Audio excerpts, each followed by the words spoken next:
Hey everyone, welcome to today's Explainer.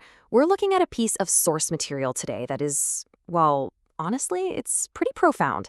It blends a really pressing medical mystery with a deeply heartwarming lesson on life. The whole thing kicks off with a very vulnerable, raw reality. The speaker's 87-year-old father is currently battling terminal prostate cancer.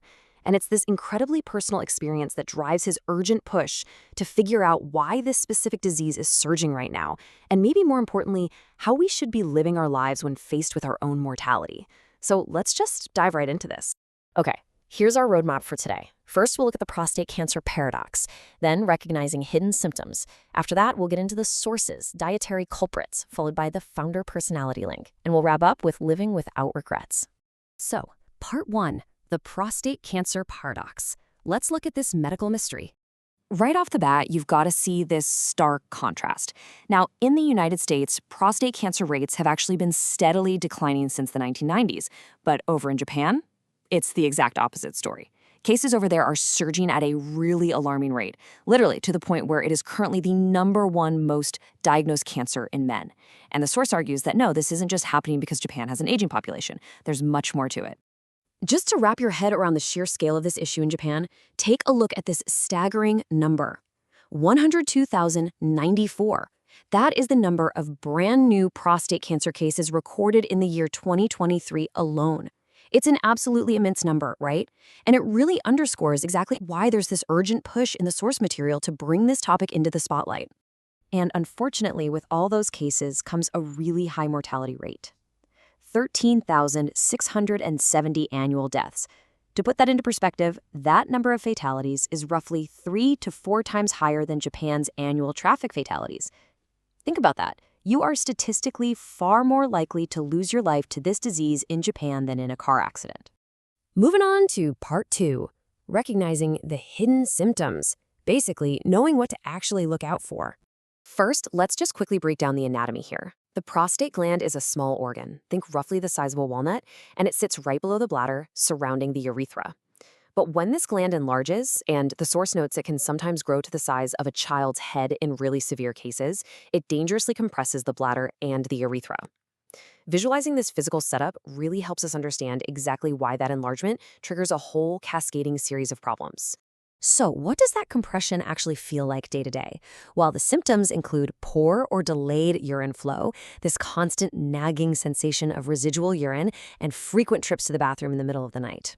In the more advanced stages, it can lead to blood in the urine or severe pain, and if it metastasizes, it often spreads to the bones, which causes lower back pain. Now, the absolutely crucial warning from the source here is that these early symptoms are far, far too often brushed off as just, normal signs of getting older. And that can be a really dangerous assumption. All right, part 3, the dietary culprits. These are some pretty controversial claims. Now, we are impartially exploring the specific and honestly quite unique hypotheses presented here. The speaker explicitly points the finger at 3 daily habits for this massive cancer surge in Japan. First up, daily dairy consumption, specifically calling out things like yogurt, cheese, and milk. Second, vegetable oils.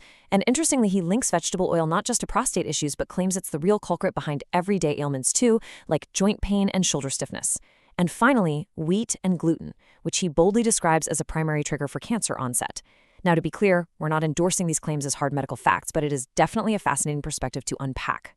And it's super interesting how the source actually attempts to validate these claims. During his original live broadcast, he asked his viewers who had family histories of prostate cancer to just share their dietary habits right there in the live chat. Almost instantly, the chat was flooded with comments like, "My father drank yogurt every morning," or "My husband loved cheese and got prostate cancer." For the speaker, this kind of real-time anecdotal feedback serves as his proof over theory to really back up his hypothesis about modern diets. Which brings us to part 4, the founder personality link, the idea that who you are actually matters. This introduces a concept from Eastern medicine known as jisho. And honestly, this is a surprisingly fascinating concept to link to cancer. Basically, jisho describes a person with a highly energetic constitution. Physically, this translates to high testosterone levels, and psychologically, it points to a really strong independent drive. We're talking about people who desire absolute control over their environment and, they much prefer making their own rules. So, how exactly does this translate into a cancer risk assessment? Well, the claim is that highly driven individuals, so we're looking at company founders, self-employed entrepreneurs, dentists, doctors, are disproportionately affected by prostate cancer because of this Jisho constitution and the associated higher testosterone. On the flip side, employees or temp workers who generally follow orders and have less daily autonomy are thought to have lower testosterone in this specific context, and therefore, according to the source, a much lower risk. It's a highly unconventional theory for sure, blending personality types directly with cancer risk. Finally, part 5, living without regrets, a really practical guide to life. Now we pivot to an endearing, somewhat tough love philosophy on how to handle failure and sadness.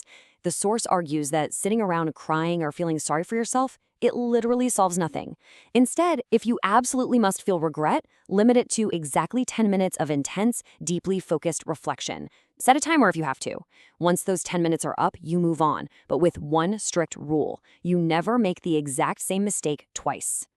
To really bring this iterative process to life, the source gives us some highly relatable analogies. Speaking as an oral surgeon, he explains that when he's extracting 4 wisdom teeth, he intentionally starts with the absolute most difficult one.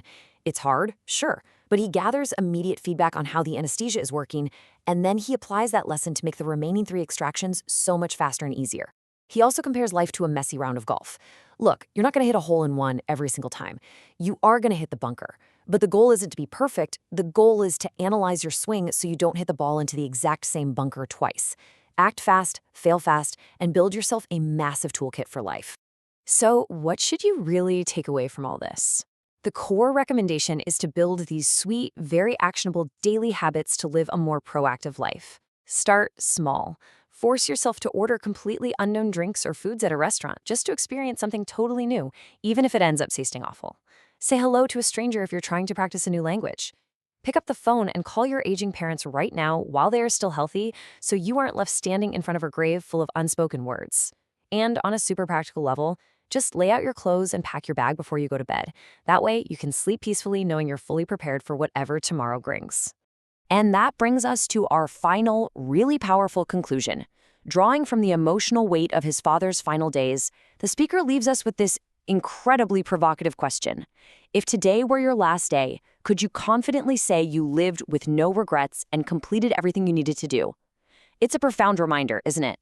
While we can't always control our health or what happens to us, we are entirely in control of how fully we engage with our lives today.